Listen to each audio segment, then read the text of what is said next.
My name is Dr. Mike Holland, and I'm the operations manager for the Betancourt Dairies.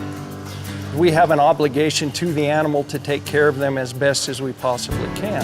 How did your vet check go today? Vet check went really well. Good. Cows are not designed to live on concrete, so we provide soft walking space for the cows.